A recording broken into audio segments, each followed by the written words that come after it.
இன்னிசை பாடி வரும் இளம் காற்றுக்கு உருவமில்லை.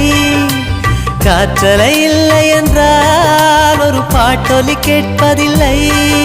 ஒரு கானம் வருகையில் உள்ளம் கொள்ளை போகுதே. ஆனால் காற்றின் முகவரி கண்கள் அறிவதில்லையே.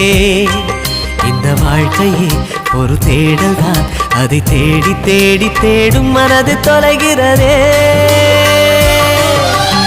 இன்னிசை பாடி வரும் இளம் காற்றுக்கு உருவமில்லை. காற்றலை இல்லை என்றால் ஒரு பாட்டொலி கேட்பதில்லை.